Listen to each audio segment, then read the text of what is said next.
visiem.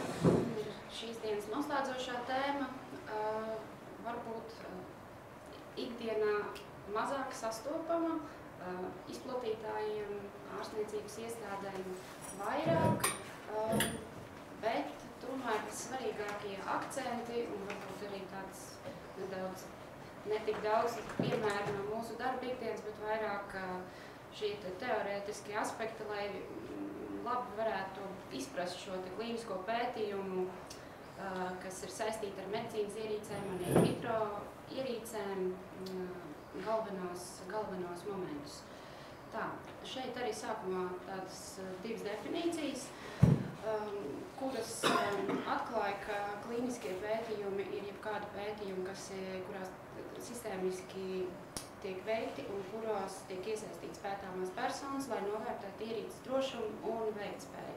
Savukārt, veiktspējas pētījums ir pētījums, ko veiks, lai noteikti vai apliecinātu in vitro diagnostisko medicīnisko ierīču, analītisko vai klīnisko veiktspēju. Tātad arī šie pētījumi jau sadalās divās atsevišķās nozarēs, daļās. Šajā vietā arī gribētu norādīt, tā kā visa šī medicīnisko ierīču joma ir atsevišķi regulēta ar atsevišķu regulu, in vitro ierīcēm ir sava regula, arī medicīnisko ierīču pētījumi ir pilnībā nodalīti no zāļu pētījumiem. Viņi tiek regulēti ar šīm divām regulām. Tā ir atsevišķa sadaļa šajā lielajā dokumentu, tādā kā paketē, un šogad pieņemtie jaunie ministra kabineta noteikumi, tātad numur 455, šie noteikumi īsteno šo abu divu regulu, in vitro ierīču un medicīnisko ierīču regulu, izvietošās saistības uz pētījumiem. Tā, šajos noteikumos tātad galvenās atrunātās nozares ir ētikas komitejas sastāvs un darbības un principi, kādā tiek kārtībā izsniegti atzinumi.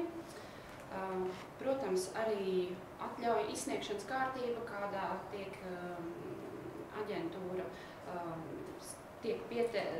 saņem šos pieteikumus pētījumu veikšanai un kādā tie tiek izvērtēti un arī šīs atļaujas tiek sniegtas. Iesaistīto pušu, tātad ne tikai aģentūras pienākumi, bet arī sponsoru un pētnieku pienākumi un atbildības. Protams, pētāmo personu aizsardzība, kas ir iesaistītā puse, kurai ir vismazākā atbildība, bet vislielākā aizsardzība šajā dokumentā un arī izpētes uzraudzība un ziņošanas prasības. Tātad Zāļu valsts aģentūras loma un galvenie uzdevumi ir saņemt šos klīnisko un veiktspējas pētījumu pieteikumus. Pēc šo pieteikumu saņemšanas, principā, šī kārtība ir atrunāta regulā, un pēc šo pieteikumu saņemšanas Zāļu valsts aģentūra, ja ir kādi vēl papildu, šis pieteikums nav varbūt līdz galam pilnīgs vai ir kādi jautājumi, mēs veicam tālāku kontaktēšanos ar šo pieteicēju, visbiežāk sponsoru, un tad, kad šī informācija tiek papildināta, mēs gūstam pierādījumus tam, ka pētījums ir izveidots atbilstoši regulu prasībām, tiek izsniegta atļauja. Tālāk, kad pētījums jau noris, notiek tālāk sadarbība ar sponsoru, un sponsors ziņo par visiem nopietniem nevēlamiem notikumiem, kas ir notikuši šī pētījuma ietvarā. Šie ziņojumi visi tiek ievadīti arī mūsu elektroniskajā datu bāzē Latmed, tieši pētījuma sadaļā. Arī jebkāda cita papildus informācija, protams, kas tiek saņemta pētījuma laikā, kuru mēs saņemam, iespējams tiek veiktas kādas izmaiņas pētījumā vai kaut kādas pētījums tiek pārtraukts ātrāk, arī tā visa informācija tiek ievietot Latmedā un pievienot klāt šiem pētījumiem. Nu jā, un tātad aģentūras tāds 4. svarīgais uzdevums ir veikt komunikāciju ar visām iesaistītajām pusēm par šī pētījuma noris.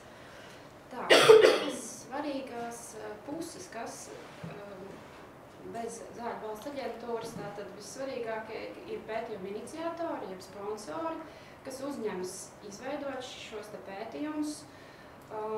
Viņiem arī ir vislielākā atbildība, jo viņi ir tie, kas izstrādā pētījumu dizainu, nosaka konkrēto pētāmo ierīču pielietošanas mērķus un tālāk arī nodrošina visu pētījumu pārvaldību un finansējumu un arī atbild par ierīces drošību, kvalitāti, to, kā ierīce tiks nogādāt līdz ārstniecības iestādē un vai visa pieejamā informācija tiks izklāstīta pētniekiem saprotamā veidā.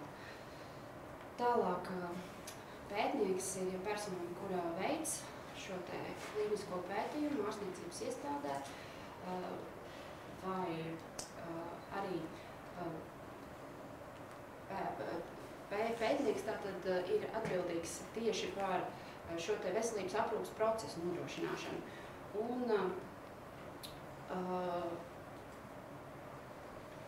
pētnieks arī ir tieši atbildīgs par pētāmās personas šo te ārstniecības procesa kvalitāti. Pētāmā persona ir jebkura persona, kas ir tiek iesaistīta klīniskajā pētījumā, kura ir aizpildījusi šo te informētās piekrišanas formu brīvprātīgi, labprātīgi, un kura ir, tā teikt, informēta par visu pētījumu gaitu, par tā uzbūve, par tās tiesībām un apzinās šo te visu procedūru, kurā šī pētāmā ierīce, kā šī pētāmā ierīce tiks izmantot. Šeit ir arī tāda neliela, bet svarīga atzīme, ka pētāmā persona jebkurā laikā var no pētījuma izstāties bez nekādām sekām un nesniedzot nekādu pamatojumu. Līdz ar to atsaucot savu informēto piekrišanu, pētāmā persona ir, tā teikt, no savas atbildības daļas visā šajā likuma ietvarā brīva. Tātad vēl viena puse ir ētikas komiteja, kuru darbības principi arī ir noteikti šajās jaunajos noteikumos. Tā ir neatkarīga organizācija, kas pauž viedokli par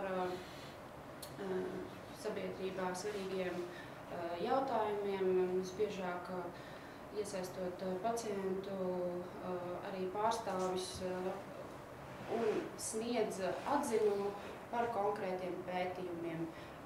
Šajā gadījumā tātad arī ētikas komiteju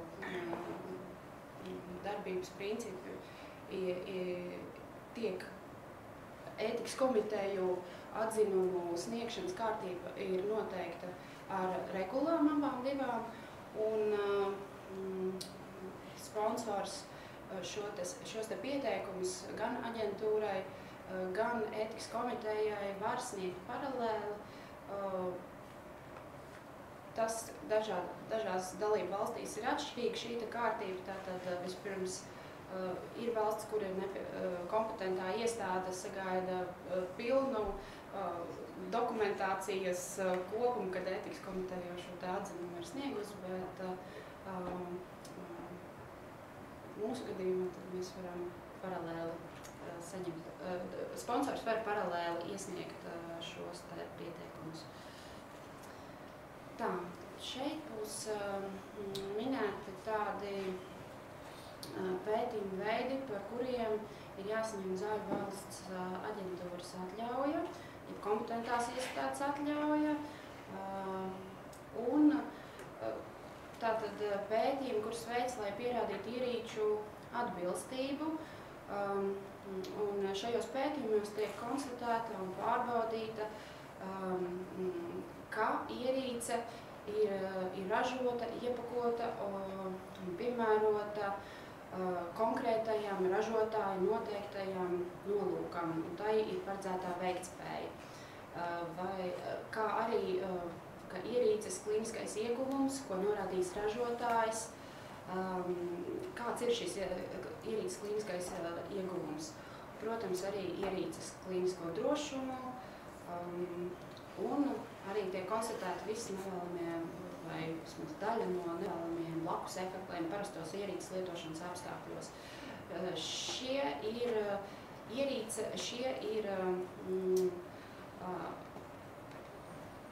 fakti, kas tiek noskaidroti pētījumos ierīcēm, kuras nav saņēmušas šo te CE marķējumu. Tātad ierīces, kurām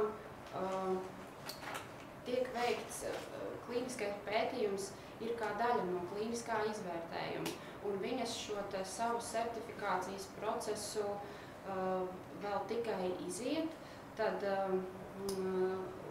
līdz ar to vissvarīgākie momenti, kas tiek ar šādiem klīniskajiem pētījumiem noteikti, tātad būs šī ierīces atbilstības noteikšana.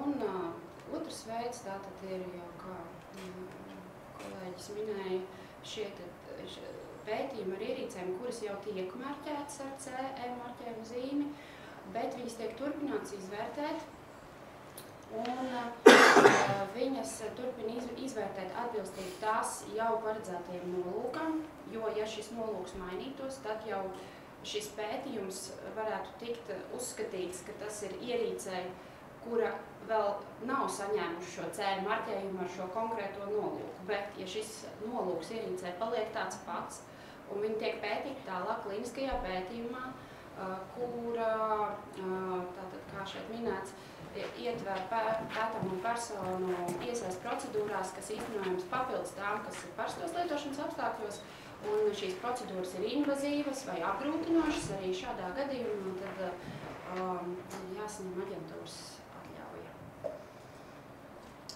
Tā, šeit no mūsu jaunajiem noteikumiem arī ir norādīts, kādos gadījumos šīs atļaujas nav nepieciešams, tātad uz attiecībā uz pētāmām pirmās klases ierīcēm vai attiecībā uz neinvazīvām 2. A klases un 2. B klases ierīcēm. Kā arī veiktspējas pētījumu gadījumos, kurās šī ķirurģiski invazīvā paraugu ņemšana notiek tikai pētījumu nolūkā, un tā rada nopietnu risku pētāmai personai. Tā šeit ir norādīts, kas ir nepieciešams, lai iesniegtu pieteikumu klīniskajiem pētījumiem Zāļu valsts aģentūrā. Tātad, ja tas ir medicīnisko ierīču pētījums, tad ir jāiesniedz pieteikuma forma, kas ir atrodama mūsu Zāļu valsts aģentūras tīmekļa vietnē, un attiecīgais tātad par ierīcēm tas būs 15. Medicīnisko ierīču regulas 15. pielikuma 2. nodaļā minētā dokumentācija, kas ietver pētījumu plānu, pētnieka brošūru, apdrošināšanas dokumentus un arī minēto ētikas komitejas atļauju, virkni citus dokumentus. Un veiktspējas pētījumu veikšanai tātad arī līdzīgi regulas 13. pielikuma A daļā minētais un 14. pielikumā minētie dokumenti. Arī, ja sponsors savā pētījuma laikā veic kādas būtiskas izmaiņas, piemēram, tiek mainīt izpētes centrs vai pievienots kāds izpētes centrs, vai mainās apdrošināšana, vai mainās kādi nopietni pētījuma, varētu teikt, dizaina parametri, tad sponsors arī iesniedz pieteikumu aģentūrā par būtisku izmaiņu veikšanu, un arī attiecīgās atjaunotās dokumentācijas daļas. Pašlaik šī iesniegumu pieteikšana notiek uz Zaļvalsts aģentūras e-pasta adresi info@zva.gov.lv. Nākotnē, kad Eiropā vienotā medicīnisko ierīču datubāze Eudamed, šis klīnisko pētījumu moduls būs pilnībā darboties spējīgs, tad šo pieteikumu iesniegšana notiks caur Eudamed datubāzi. Tālāk, kad esam saņēmuši šos pieteikumus, sponsors reizi gadā sniedz Zaļvalsts aģentūrā un arī ētikas komitejā pārskatu par šī pētījuma laikā notikušajiem nevēlamajiem notikumiem. Un tad arī, kā jau kolēģi no Veselības inspekcijas minēja, tāds jaunums šajos ministra kabineta noteikumos ir, ka saskaņā, lai nodrošinātu, ka klīniskie pētījumi tiek veikti saskaņā ar regulu prasībām, pēc aģentūras lūguma Veselības inspekcija atbilstoši var veikt pārbaudas pētniecības norises vietā. Es tā ļoti konspektīvi pārskrēju pāri visai tēmai, varētu teikt. Un šeit vēl ir tātad šie svarīgākie dokumenti, kuri ir pamats tātad visai klīnisko pētījumu ar medicīnas ierīcām, in vitro ierīcēm regulējumam. Un apakšā šeit ir norādīta arī medicīnisko ierīču koordinācijas grupas vadlīniju dokumenti, kas ir vesela rinda šie izstrādātie palīgi, kas palīdz ieviest šo regulu prasības. Gan pieteikuma formas aizpildīšana, gan pievienojamo dokumentu saturs, gan pati kārtība, kādā sponsoram visvieglāk izvēlēties, kāda veida pētījums tas ir un kādam normatīvam punktam tieši tas atbilst.